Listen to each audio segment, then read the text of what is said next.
Good evening and welcome to Story Hour. I'm Laura Blackwell, tonight's host. My co-host, Daniel Marcus, started Story Hour to help people remain connected while we're physically apart.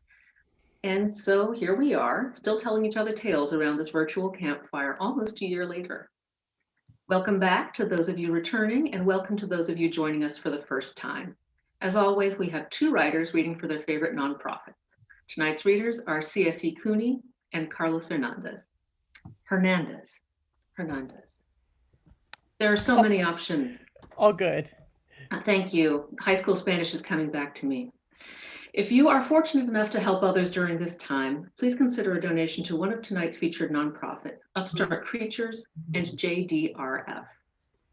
If you are, C.S.E. Cooney is reading for Upstart Creatures. Upstart Creatures is a diverse company of extraordinary artists that welcomes audiences to metaphysical feasts. Free for all, Upstart Creatures events nurture and nourish a sense of community, feeding body and soul by combining theater with a mouth-watering menu prepared and served by the artists themselves. A guaranteed once-in-a-lifetime experience made possible by the generosity of donors and participating artists. You can learn more at upstartcreatures.com. Carlos Hernandez is reading for JDRF. JDRF's mission is to find a cure for type 1 diabetes and its complications through the support of research. Every dollar directed to this critical research comes from donors like you. Your generosity makes real progress possible and propels us toward the goal of a world without T1D. You can learn more at jdrf.org. If you are here on Zoom, feel free to leave your camera on. It can be really nice, hard to emphasize how incredibly nice to see humans in our readings, but please do stay muted. And if you're here on Facebook, thank you so much. We may not be seeing your messages in real time. The real chat's happening in Zoom in that little sidebar. So I understand you're doing a special kind of reading for us tonight. Is that right? Oh, yes. Carlos and I have very recently, as in up until today, have been collaborating together on a short story. And the way we met and became friends was collaborating on a short story. And this is our first short story we've written since then. We've been married since then. so, so this is written for a publication called Mermaids Monthly, and I'll let Carlos tell you more about that. Oh, wonderful. And let me jump in and give your bios too, for anybody here who doesn't already know about you. C.S.E. Cooney is the World Fantasy Award-winning author of Bone Swans stories.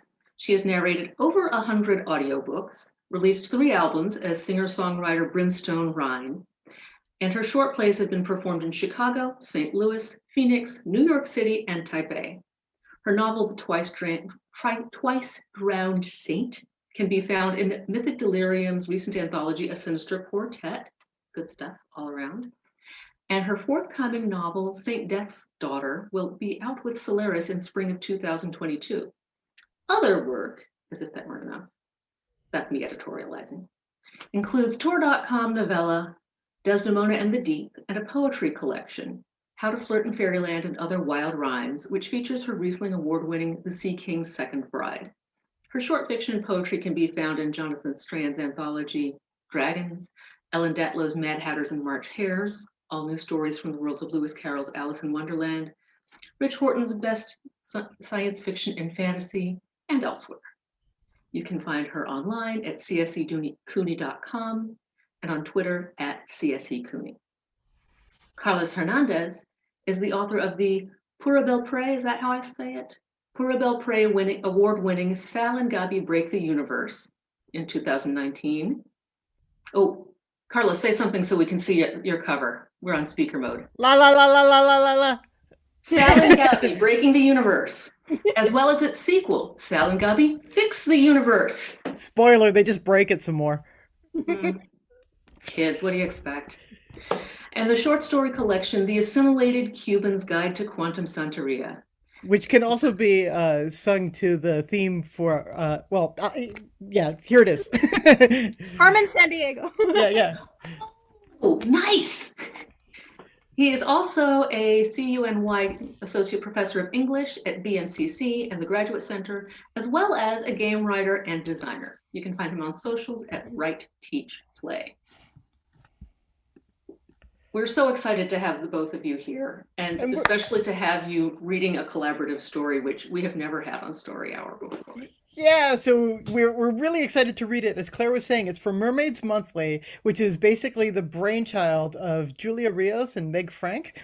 They basically they decided that they wanted to have 1 year of stories that was nothing but mermaids, and so they kickstarted extremely successfully for it. And now they've asked some writers, and they're accepting submissions, and so this is our contribution to Mermaids Monthly. The way that we wrote it is kind of interesting too, because Claire and I have also been collaborating on a role-playing game. It's called Negocios Infernales, Infernal Negotiations. And instead of using like dice, like Dungeons and Dragons does, what it does is it uses a custom deck of 70 cards, and they're very sort of like oracular cards and macabre cards and a little bit like outre cards. And so what we did is we drew 5 cards randomly from this deck of 70, and we asked it questions, and from it emerged the story that you're about to hear. So we're very excited about it. It's very playful. It's told in parts because part of it is from a monograph that the scholar writer who is in trouble is reading from, and part of it is in a third person position. So like we're going to be switching back and forth as readers. And the only other thing you really need to know is it takes place in a mythical country called La Isla de las Mariposas, the land of the butterflies. And in this much more civilized land, which isn't that much more civilized at all, they've decided instead of having executions, they're going to just transform their criminals into birds. And instead of having a debtor's prison, they're going to transform their debtors into fish. So the story is called, I'm going to begin the reading now. The story is called A Minnow, or perhaps a Colossal Squid. From the monograph, Sirenas of Garganta, by then Daimana Cardoso y Fuentes, Doctora de Filosofía Natural. They are gigantic. We could not see sirenas because they are gigantic. Too long have our imaginations been limited by sea shanties that portrayed sirenas as lusty, acid-tongued wenches who somehow learned to speak flawless Mariposan while underwater, or else sly anthropivores whose songs make thralls of concupiscent mariners, or any other myth that characterizes them as anything resembling us. They are not like us. So that I, then, Damiana Cardoso y Fuentes, do not die in vain. Understand this. They are not human. They are as different from humans as the butterfly is from the fly.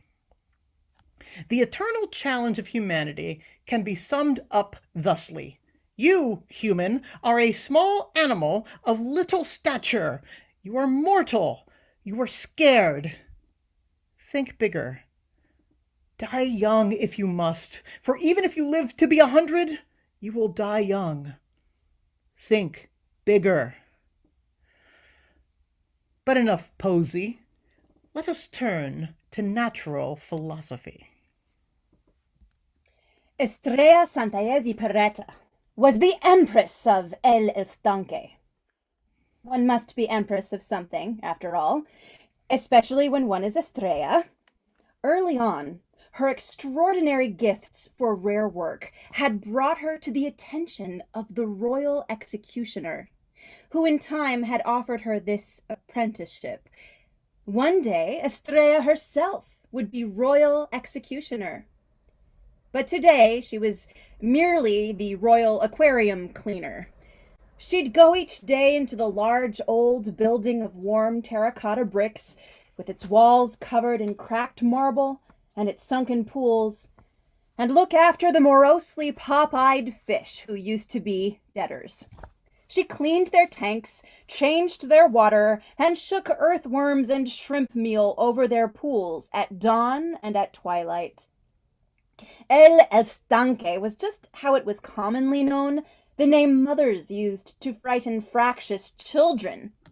Behave, Diablito, or I'll pitch you into el estanque. Leg breakers to warn delinquent gamblers. It's either your kneecaps or a stint at el estanque. Or words of warning whispered in the dimly lit Mariposan lupanars. Not that one, love. His one true mistress is el estanque, who eats every coin he makes. But the proper name of El Estanque, the one that every prodigal noble of the court of Reina Tenebra knew and feared it by, was El Acuario Real para los deudores y pobres de la Isla de las Mariposas. It was engraved right there on the marble facade, and everyone knew it was where you ended up when you were drowning in debt and unable to pay your way back to breathable air. When Estrella first came to apprentice under the executioner, she was surprised to be given as her first duty charge over El Estanque. She thought she would be learning how to transform murderers into birds, like a proper executioner, not debtors into fish. But, as her mentor told her, Well, Your Grace, even an executioner has to start somewhere. Your Grace was what the executioner had called her ever since the day they met. Estrella at age 6, the executioner who knew how old. And it cheered her to hear the nickname, one blessedly familiar in all this strangeness. And it was not as if Estrella did not enjoy learning about fish, including how to turn people into them. The most popular fish, naturally, was cod, because everyone knew what that was. If you didn't have a better thought in your head, you became a cod. But the wise and studied conspired to become cichlids, as these fish were hardy and long-lived. Their lifespans ranged from 8 to 10 years. If you couldn't clear your debts in a decade, well, you were never going to clear them, were you? Some nobles thought the cichlid beneath them, however. They bent over backwards to bribe the pretty young Guardiana de Acuario Real to give them a shape more robust and alarming, like that of the guri shark, or the bowhead whale, or the big-mouthed buffalo. Estrella could not and did not accept bribes. She talked her tongue to chalk, attempting to explain, to rich and poor alike, the numinous nature of rare work, how pescification was a compromise between herself, the debtor, and los matadores, who watch from beyond the sky and decide who lives and who dies and what shape they must take meantime. But try to tell a rich person that money will not solve their problems if you want to waste your life. There were many other kinds of fish in El Estanque, as many and various as there were ways to go into debt. There were goldfish, koi, clown loaches, pacus, not to mention quahog clams, crabs and lobsters, octopuses of every size, and alligator gar as long as your nieta. Then Aurelia Tierdose y Matos, famous for her extravagance, became an entire coral reef, so robust that when she was returned to her human form a mere 4 months later, her debt having been paid by a windfall from a dying uncle, much of the reef remained and was transported to the beaches near the Palacio de las Sombras, where it could flourish. There were 2 kinds of pools in El Estanque, saltwater and freshwater. Both were crowded to such a degree that Estrella always found many fish, too many fish, floating at the surface when she unlocked the doors each morning. Those were the worst moments of her apprenticeship. She already knew when she mounted the steps of El Estanque that some of her prisoners were dead. Her rare work created a bond between herself and those she transformed that was only severed when they became human again, or when they were no longer anything. "It does not seem fair, tia," Estrella told the executioner, who was not her tia, but who was everyone's tia. She had that sort of face. Did not Reina Tenebra build her aquarium to improve the plight of debtors? Fewer die now than did, and their lives are much gentler. Surely you learned in school of the squalor and misery of the debtors' prisons of yore. But if you think El Estanque is an unjust holding cell for debtors, your grace, said the executioner, how will you feel when your apprenticeship is done, and I hand you over my keys to the henhouse? The henhouse, like El Estanque, was the vulgar word for Her Majesty's aviary of murderers, where resided all the most dangerous criminals of La Isla de las Mariposas, whom the executioner had trapped by her unparalleled rare work into the bodies of birds. Of course, the condemned were given the option to take their chances as a bird out in the wild, but everyone knew that birds in the wild had a much higher chance of dying, or of forgetting too much of their human selves before they could rejoin Mariposan society as repentant model citizens. Most, therefore, opted to stay in the henhouse. Plenty died there as well. The first law of nature is the large eat the small, until, that is, you get to the second law when the small gang up to eat the large. But more survived their stint in the henhouse than anyone survived the gallows or the chopping block, because really, who survives a chopping block? Ah, Estrella cried, shaking her finger at the executioner. I know that when you start asking me questions, Thea, it means you are done answering my own.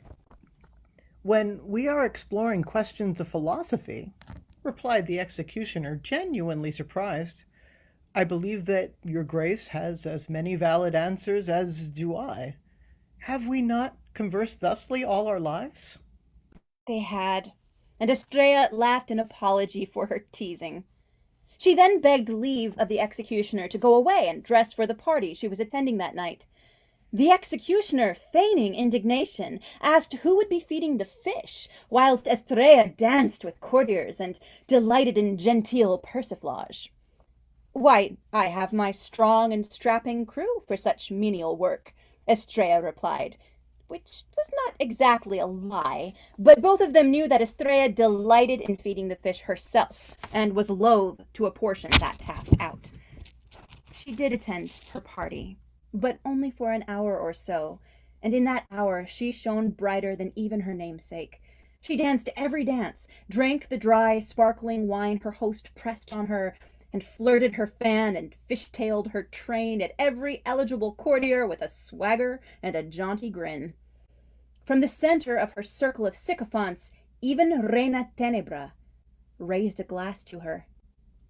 But Estrella left the party early, and went, still dressed in her glittering gown, to pace beside the ceramic pools of El Estanque. The night guard was surprised to see her. This was not her usual shift. But Estrella was guardiana in charge, and if she chose to spend her nights in El Estanque rather than the arms of a lover, there was no one to gainsay her. She stayed until dawn, absorbed in her charges. Patiently she separated the fighting fish by rearranging their potted plants, driftwood, and rocks to confuse their territory. She checked the pale, listless fish for tail rot or dropsy, and whenever she found signs of infection she quarantined the sick in large glass bowls, which she left in the office of the chief veterinarian, who would diagnose and medicate them properly in the morning. Sometimes anger surged in her like waves crashing. Maybe El Estanque was a better prison than the cruel prisons of the past. That did not make it good, or just, or desirable. Tonight, like so many nights before, she felt a nigh irresistible urge to turn all the fish back into humans and end this inhumane practice herself. But she never did. From the monograph Sirenas of Garganta by then Damiana Cardoso y Fuentes, Doctora de Filosofía Natural. I base the following description of that animal known popularly as sirena and called by philosophers las ahogaderas on 4 different specimens that I recovered during a voyage which I myself financed to the eternal maelstrom, Garganta. I spent my family's fortune in the name of discovery, and I succeeded. If, we are a society that values truth and knowledge, then my endeavors will be seen as valuable. And if not, not. I will give you, in these pages, everything that I have learned. It is for you to decide what price this knowledge merits. If it merits nothing in your seeming, turn me into a minnow in el estanque, where we mariposans in our wisdom and mercy deposit our debtors. A minnow, if you will. I pray to be eaten quickly, since there is Z chance I will ever have the funds to spring myself out of that algae-choked hell, not without intervention from La Reina herself, and we all know how likely that is. No matter. My only regret is that I have never encountered a living sirena, now that I know what to look for. Add it to the list of indignities that are the contents of my life. But come, enough self-pity. Let us turn to natural philosophy. Debtor's Day was always the day in court that Estrella anticipated with both dread and excitement. Today she had 3 debtors to release, and only 1 to imprison. 2 of the 3 potential parolees, a flirtatious coy with beautifully brocaded scales in metallic gold and silver, and a feisty fighting beta with a fierce bite and fins so flowy they resembled Rojas lace, were swimming in their separate crystal bowls. The 3rd parolee was a handsomely spotted horned shark, so large that Estrella had to conscript 2 of her crew to wheel its glass tank into the Palacio. The 3 parolees were all courtiers, of course. Commoners rarely found the means to pay off their debts, and when it happened, the event was surrounded with no pomp. But the courtiers, they were given mantles of velvet from Reina Tenebra's own hands, and a kiss of welcome on each cheek, a third upon their forehead. Often there was a ball held in their honor that night, should, that is, their families be able to afford such a festivity. Many borrowed heavily, in order that they should. Today, Estrella was most nervous about the debtor she was to imprison. She was a great admirer of Vendamiana Carlos y Fuentes. She'd read every treatise and monograph on the so-called Sirenas of Garganta that the Doctora had penned, had saved all the illustrated broadsides detailing Damiana's adventures at sea, often in song or verse, the discoveries she'd made at the edge of the whirlpool, the recovery of those colossal cadavers, and the public autopsies she'd performed in the old Colosseum, which she'd mortgaged her family's ancestral home to turn into a medical theater. Once, Estrella had attended a lecture Vendamiana gave at the Royal University. The executioner, who knew the infamous natural philosopher more than just casually, had cadged Estrella an invitation to a private dinner held afterwards in an exclusive restaurant. Estrella had been too intimidated to say much that night, and could barely eat anything, but she'd listened to Vendamiana hold forth ever more eloquently as the fine wine flowed.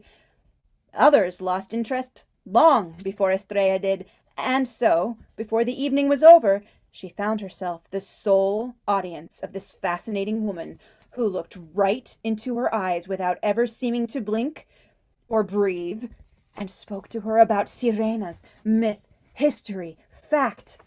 And now here was Vendamiana Cardosa y Fuentes, who had declared in her latest article, which had been circulating like wildfire at court, that she wanted to be turned into a minnow. A minnow! Estrella didn't know if she could manage it. She could not imagine Vendamiana as a minnow. In no world could this wild-haired woman, with her tall boots and patched trousers, her strident, raspy voice that overrode all other sounds, her spectacles that seemed to reflect blue-violet fires, like the ghostly corpuscants that cling to the masts of ships in peril, be reconceptualized as an insignificant little bait fish. Estrella just could not do it. Not even the matadores, she was convinced, could do it. But When Estrella murmured her concerns to the executioner that morning before they each took their places to the right and left of El Trono Sapiente, the executioner merely returned her a strained little smile. Rare work, she replied, rarely goes awry. It may not go as anyone expects, but it will not play a fair worker foul. Try not to fall prey to your anxieties. Remember your forms and rituals. Be respectful, be precise, and if at all possible, be impartial. But you are never impartial, Estrella cried. The executioner shrugged. I am your cautionary tale. On cue, Reina Tenebra's herald of arms announced the official commencement of Debtor's Day. All the courtiers assembled shook out their hems and repositioned their feet and adjusted their postures to convey attentiveness and expectancy. La Reina herself mounted the steps of the dais and settled onto El Trono Sapiente. Presenting La Guardiana del Guardia Real, shouted the herald of arms. Now Estrella stepped down from the dais, removed her outer robe to stand in a short tunic of byssus, which served as her ceremonial swimwear, and made her courtesy to the court. Clearing her throat, she pronounced, I, then Estrella Santellas y Beretta, stand before El Trono Sapiente, and before all of you who are gathered here, to perform La Reina's justice. The room fell silent. From the monograph, Sirenas de Garganta, by then Damiana Cardoso y Fuentes, Doctora de Filosofía Natural. But first, my indulgent reader, a word on how terrible we are at knowledge. What a mess our language is. How orotund and phatic, brimming with folderol, convoluted and locution-laden. It is a wonder anyone can become literate at all. If we were wise, we would create a single language, so perfect that we would never need turn to a separate language for mathematics, philology, alchemy, or rare work. Instead, we insist on dividing knowledge into false categories, thereby assuring ourselves gaps in our knowledge of nature and supernature. It is almost as if we are insisting on remaining ignorant. To the future natural philosophers who will find my feeble attempts at a taxonomy laughable, I say this: swallow your laughter and shit it out later when you're alone on the pot and it will do no one any harm. For I, too, as a young philosopher, spent a great deal of time chortling at the mistaken notions of my forebears. I wondered how they, presumably among the finest thinkers of their respective generations, could have been so wrong. The answer, of course, is that it is easy to see the answer when you have already been given the answer. But enough epistemology. Let us arrive, finally, at the meat course of this dinner. What follows is the most complete and rigorous taxonomy of sirenas ever written on planet Gloriana. Estrella's rare work went off without a hitch. Well, except that then Zaira lost her grip on Estrella's hand as she was being helped from the shark tank and fell back in and floundered for a while. And then Vega almost bit a chunk out of Estrella as she was being unbetaed back to her human form, but remembered herself just in time and apologized most profusely and humbly. Then Oriol, upon being relieved of his coyness, merely fainted, but his grateful husband clasped him close to his breast and revived him with kisses in no time at all, much to the great entertainment of all gathered. But the real entertainment was yet to come, when then Damiana Cardoso y Fuentes was to be brought before El Trono Sapiente. Only when the puddles of water were mopped away, the crystal bowls and shark tank cleared, and Estrella toweled off and composed for this next, much harder piece of rare work, did the guards bring their newest prisoner into the throne room. She was already talking. Then Damiana did not have to be dragged. She marched forward, gesticulating so hugely that the guards escorting her stiffened like hunting cats. But for all she noticed them, they might have been ornaments at the banquet table, where she happened to be carrying on a lively debate with La Reina. This is your last chance, Patricia Viviana. You still have it within your power to forgive my debt and fund my next expedition. Do so, and your name will be illuminated in all the history books as the most rational monarch that our benighted Isla de las Mariposas has ever known. And yours shall be the eponym for the Tenebran College of Marine Biology that I shall found upon my deathbed. Reina Tenebra rolled her eyes. Dami, she returned in a voice so fond it was querulous, you will never found a college, or even so much as a country school. You have thrown your house out the window, and then thrown the window after it. The money that we have already lent you, a great deal of it, in good faith, with promises of tremendous return, we will never see again. True, you have made some discoveries that might indeed yet benefit Mariposas. Even now, if you agree to indenture yourself to our great fisheries in order that you might work off your debt in honor, we would consider commuting your... Don't bother, said Vendamiana, not horrified or furious, just contemptuous. I have no interest in murdering whales for the grasa. Besides, who's to say that once you've hunted them to extinction, you won't go after my sirenas? Reina Tenebra returned easily. Why should we hunt sirenas, which would require an outlay of considerable resources, nay, an entire renovation of the industry, when we have no proof that they possess assets of any value? She leaned forward on her throne, unless... Did you perhaps find evidence of their potential usefulness in one of your precious carcasses? Something, perhaps, that you concealed from publication? From the monograph, Sirenas of Garganta, by Damiana Cardoso y Fuentes, Doctora de Filosofía Natural. As I have stated, sirenas are gigantic. But what an incomplete conveyance of meaning gigantic provides you, estimable reader. Should I say ciclopeo, or perhaps descomunal, would monumental better render the breathtaking, expectation-destroying enormity of our sirenas? Perhaps ingente, incommensurable. You are free to choose any word you wish when you write your own etiology. The only word I forbid, now and forever, is monstruoso. Only fear of the unknown would compel a philosopher to call them monsters, and fear is the opposite of natural philosophy.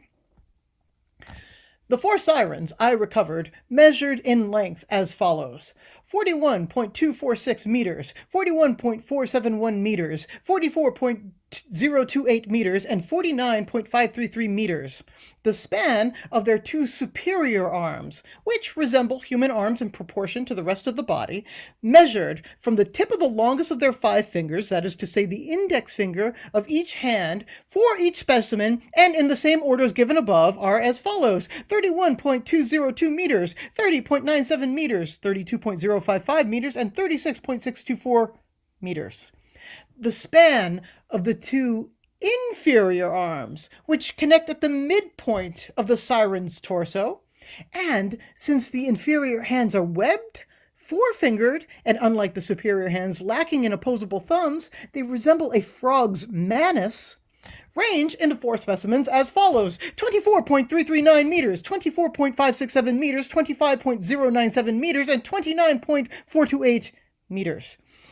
Given the strong musculature, the suppleness of the tendons, and the signs of wear at the elbow and inferior shoulder joints, there is every reason to believe that the inferior arms are not vestigial, but are actively used by sirenas in their daily lives, though their exact functions I must leave to future philosophers. Their tails formed more than half the length of their bodies: 20.724 meters, 21.221 meters, 23.793 meters, and 25.588 meters. Each ends in a horizontal fluke, resembling in size and proportion that of the spermaceti whale, complete with medial notch.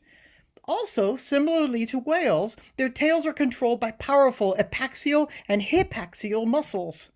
Though I dare not speculate as to what the top speed of sirenas might be without beholding them in the wild for myself, the fact that they prey upon the fastest alpha predators in the ocean, along with the fact that there is little likelihood they have much ability to camouflage themselves, makes the prospect that they can outpace some of the fastest predators in the sea a viable one. The diameter at the shoulders for each of my four specimens run as follows: 4.701 meters, 4.684 meters, 5 meters exactly, and 6.116 meters. At the hips, I measured each at 4.963, 5.177, 5.385, and 7.427 meters in diameter. Since I am uncertain as to how public this account may spread, I will, for the moment, withhold the measurements of the chest and each of my specimen's 6 dugs. I do not wish to be accused of indecency, despite the fact that there is nothing at all indecent about studying the anatomy of an animal. I will, however, for the sake of improving society, risk censure by saying this. The siren possesses a cloaca, from which, it is clear from my dissections, it defecates, urinates, has sexual intercourse, and lays eggs that are larger than any human has ever been. There is no way imaginable for a siren and a human to fornicate. Except, perhaps, if the siren decided to use an entire human's body as a dildonic appliance, there can be little doubt such activity would leave the human drowned and shattered. Right reasoning people of the world should take this as evidence abundant that sirenas and humans have never been, and will never be, amorously acquainted, despite the centuries of sailors' thwarted fantasies that litter our songs and myths. In fact, my examinations have revealed the tantalizing possibility that sirenas may be a parthenogenic species, self-fertilizing, spermatozoan-free, endlessly motherful, and forevermore fatherless. If this is the case, then, with philosophical certainty, I can state that the very last thing a sirena would want in its life, her life, is a pathetically small seaman who lacks the good sense to even know how to breathe underwater. In reply to Reina Tenebra, then Damiana sucked in such a breath that Estrella thought she was hoping to inflate herself till she loomed over El Trono Sapiente. With face empurpled and spectacles ablaze, her strident voice reaching glass-cutting pitch, she declared, "If you're thinking of going after them, I say to you, Patricia Viviana, it'd be wiser for you to cast your bullion into the whirlpool and your liver after it than to hunt sirenas in the deep. The only place we found hard evidence of them, and of these specimens only their dead, is in orbit around the Garganta, which chews up our whaling ships like Pierra and doesn't bother to spit them out again. They're drawn there in death. They don't live there. They don't construct castles at the bottom of the whirlpool and build gardens of seashells and wear gowns of pearl and pirate treasure and gossip about the size of each other's dugs. They aren't like us. Their brains are 7 times the size of ours, and like us, they possess opposable thumbs, on their upper arms at least. Sirenas might very well use tools, implements, weapons. How might they defend themselves from danger? Imagine a sentient creature, empress of all ocean predators. Imagine what she might do to one of your whaling ships once she puzzles out what exactly has been depleting her food supply. You think to hunt them? Try it! She dared them all with a martial gleam in her eye. Try it, and La Isla de las Mariposas will find itself at war with a superior species, embraced by the powerful arms of the apex constrictor, squeezed dry. By now her raspy voice had dropped in pitch and timbre, not in exhaustion, but in enthusiasm. It reached from the elaborately painted tiles on the floor to the patterned cedar of the recessed ceiling to the entire court. Everyone in Estrella's range of vision leaned in to hear her, practically salivating at the scandal, at the downfall of one of La Reina's favorites, at the intoxicating vista of strange thoughts and new ideas that Damiana was presenting them. Estrella, too, felt her heart racing, her ears, her eyes growing eyes, the meat of her brain, trying to understand what 7 times itself might mean for its own understanding. And what, Estrella thought wildly, suddenly, what if sirenas are rare workers too? What then, Tia? The Dottora waved a hand, dismissing her dudgeon, as if it were no more bothersome than smoke from a cheroot. But I doubt such magnificent creatures would trouble themselves to eradicate a few diminutive, land-lubbing, air-wheezing, island-hugging apes who wrongly think themselves the center of the universe. They have remained hidden up to now, after all. You will never find them. And moreover, you should pray that you don't. Well then, Dami, said Reina Tenebra into the throat-clearing silence, if that is your final word on the subject. Every prisoner was entitled to their últimas palabras. Estrella was shocked to note that they had arrived at that part of the Debtor's Day ceremony already. Look, there was the executioner, waggling her eyebrows to indicate that it was indeed Estrella's turn to speak. She swallowed and took one step closer to Damiana. Then, Damiana, as prisoner indebted to Reina Tenebra, until such time as Casa Cardosa y Fuentes can make up your debt in bullion, labor, or a gift of like or equal value to Mariposan society, you are sentenced to pescification in such form as you and I will shortly agree upon in rare time. Before we enter rare time, I must ask you, do you wish to serve your term in El Acuario Real or in the wilds of El Océano Vino Blanco? Either way, you and I shall be bonded by my rare work and by the grace of Los Matadores. If you choose the wild, know this, wherever you go in all the great world of Gloriana, I shall, by our rare bond, receive communications as to your location and well-being. And at the time your term is up, if indeed there comes such a time, I shall be able to summon you home. Then Damiana was smiling at her now, paying Estrella her full attention. I recognize you, Nina. You're the executioner's prodigy, aren't you?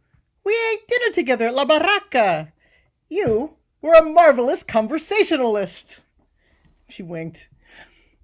I'd like to be dumped in the bay behind El Estanque, thanks, she said in answer to Estrella's question. She gave another wave of the hand, this time as if knocking down a house of cards. And I've changed my mind about the whole Minnow thing. Do you think you could make me a squid? From the monograph, Sirenas of Garganta, by Damiana Cardosa y Fuentes, Doctora de Filosofía Natural. The logical portion of my mind tells me to request to be turned into a minnow so that I can die quickly and be rid of all of this unhelpful knowing that I carry around in my skull. But what, instead, if I could die as a meal to a sirena? I would like that, if somehow it could be arranged. The sirena is omnivorous, as the variety of their cementum-covered teeth and the contents of their stomachs revealed during my dissections. Though I cannot generalize from only 4 specimens, the sirenas I investigated seemed in life to be partial to sharks, toothed whales, and colossal squid, since their digestive tracts and multiple stomachs were a treasure trove of teeth and beaks. They might, in their biome, serve as a check to the outsized growth of top predators. How exactly the sirenas kill these animals must remain a mystery until we acquire empirical evidence. Were I to conjecture, I would hypothesize that sirenas use their forearms to constrict their prey to death. Ram ventilators, such as sharks, would be immobilized and would immediately find it difficult to breathe. Whales would have their lungs emptied and would soon drown. And the colossal squid, well, sirenas probably need not waste time depriving a colossal squid of air. They probably just rend them to pieces and then eat them up as daintily as we enjoy tripe soup. I make this last conjecture unfancifully. Those whales who, like the sirena, dine upon squid have sucker scars over their dermises acquired during the great battles they must have fought with those monsters to earn their dinner. The 4 sirenas I dissected had no such scars on their bodies. The early evidence indicates that they can dismantle a kraken like a child pulling legs off a beetle. Yes, perhaps I will ask the Guadiana to turn me into a colossal squid and throw me into the sea. Then I could range the abyssal depths until I found a hungry sirena. I would dance in front of her, cavorting and tumbling and seductively squirting ink. In that way, she would know me to be her meatest meat. She would grab my arms and pull my massive head free of them. Then, as I watched, she would eat my arms like a child eating licorice, twist by twist. I would be in shock and bleeding out, so perhaps I would not be aware when, saving the best for last, the sirena would eat my head and make me nothing. But perhaps I would. I think I would like to behold my entrance into erasure. The rest of the court, Estrella knew, were gathered on the southeast loggia of the Palacio de las Sombras, watching her rare work from its sheltered splendor, while dining al fresco on delicacies of both surf and turf caught or slaughtered that morning. El Acuario Real flanked the Palacio on the west, with the airy aviary of murderers soaring several stories high on the east, all part of the campus that included administrative buildings, courthouses, a planetarium, the natural philosophy's cabinet of curiosities, and a few of the oldest colleges of the Royal University, all lining the cliffs of Los Centinelas.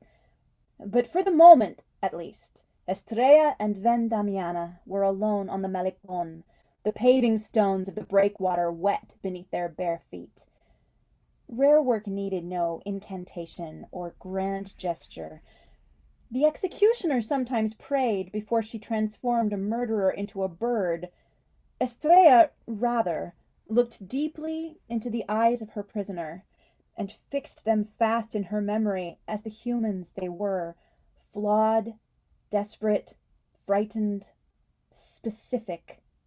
She gave them the gift of her fullest attention, her entire capacity for thought and feeling, and acknowledgement of their humanity. She doubted in these moments everything. And it was in that moment of doubt, in the locking of eyes, and the knowledge of her own and her prisoner's beautiful humanity, that she invoked her rare work. But in that moment, the rare work wasn't hers alone. It was theirs. It was the rare worker's idea of justice and the prisoner's idea of their transformed self, and whatever inscrutable logic the matadores applied to these matters. Estrella's mouth would fill with the taste of brine, and her eyes spill over with tears, and then everything would go a clear and pale gold, like the world was being washed in wine. She in her swimming tunic, and Vendamiana, now stripped of all her clothes, made their way down the slippery stone steps of the Malecon. Together they stepped into the gray-green waves of Oceano Vino Blanco, until they stood in water up to their thighs. They held hands. Vendamiana's hand was colder than the water. She was trembling. When Estrella saw Vendamiana's chin lift, she lifted hers as well, determined to be as brave. Their eyes met.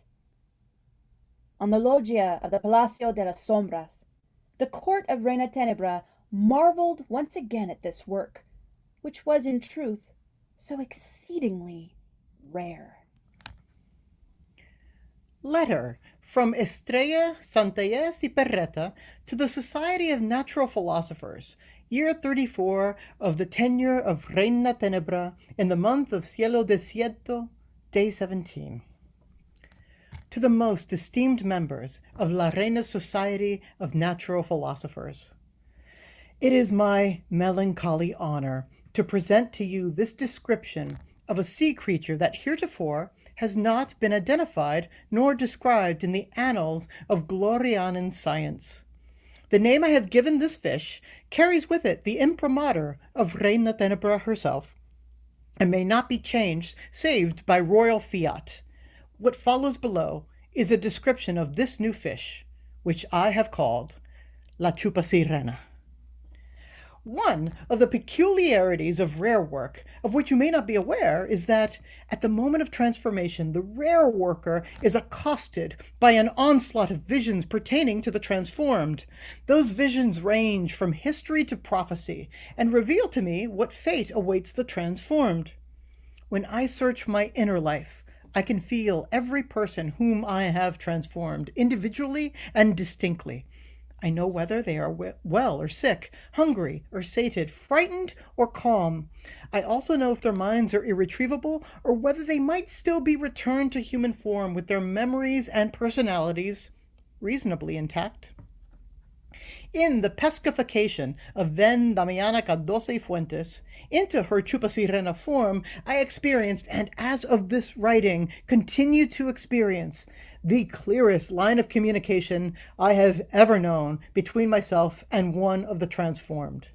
I am regularly receiving dispatches from her now, images, sounds, physical feelings from the lightless depths where she now flourishes. Such an ongoing, powerful, and limpid link between minds is unprecedented in rare work to my knowledge and to the knowledge of my mentor.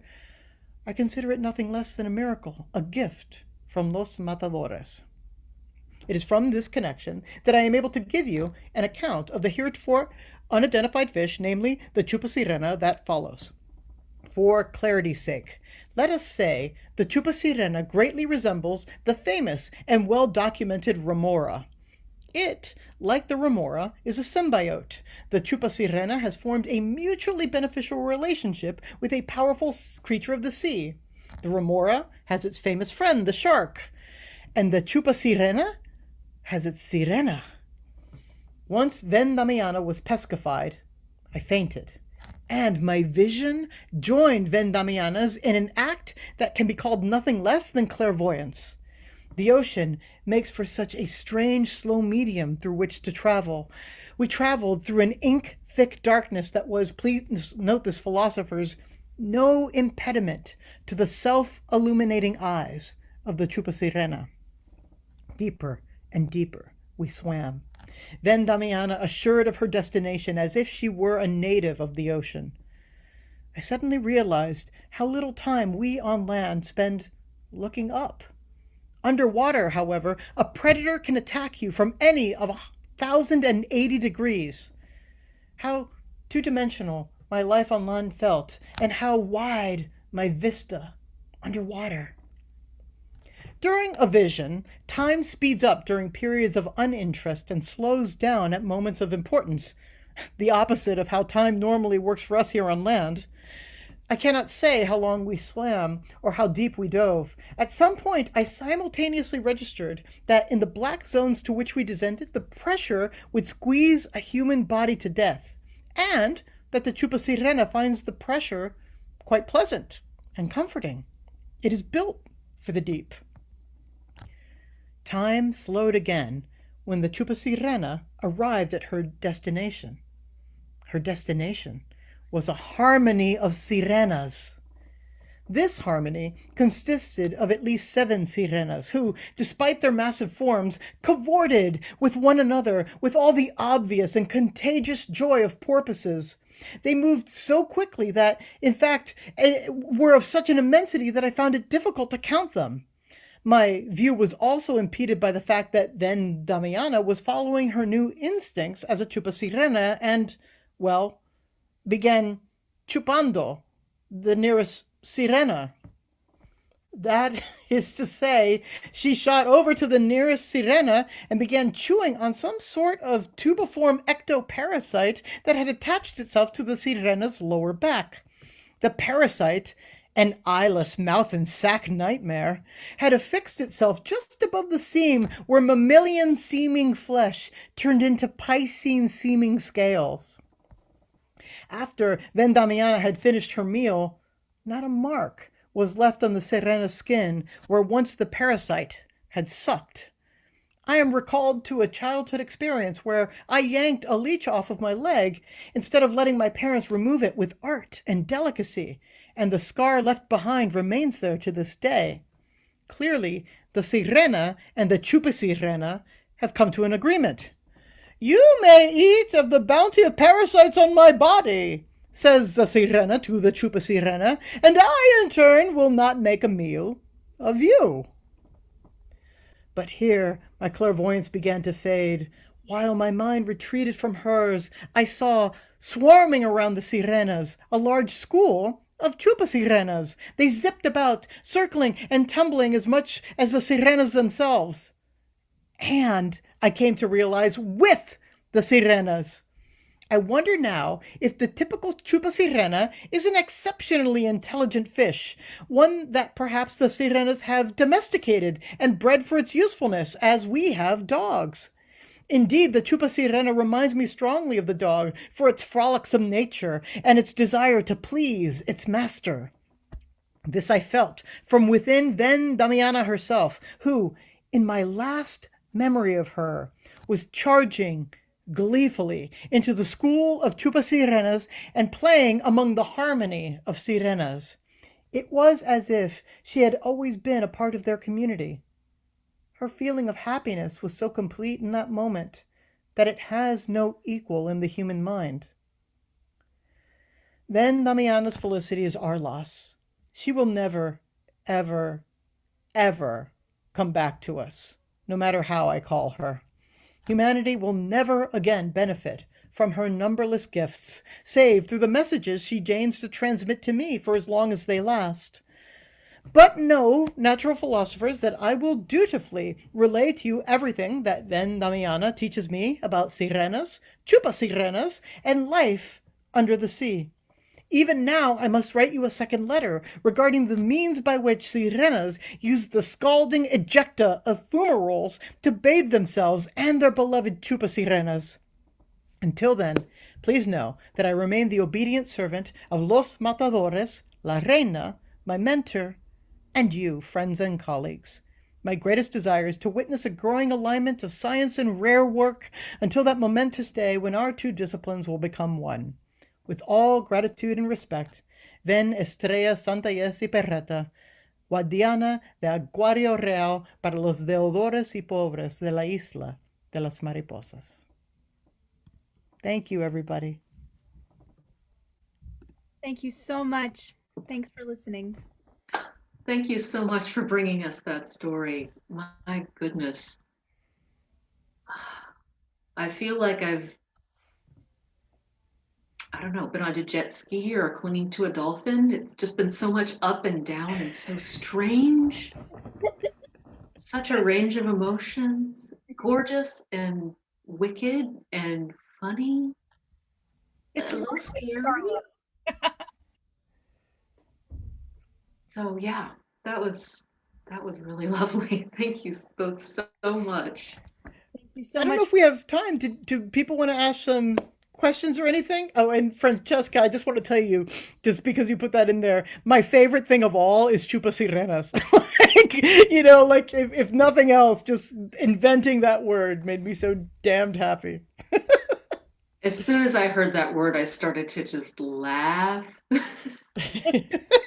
but in kind of a horrified way. Working as intended. I have a question, though it's probably not a very helpful one for everyone, but having actually visited your apartment, I've been looking at the backgrounds and wondering, are you and Claire actually sitting like about 5 feet from each other? or Nope.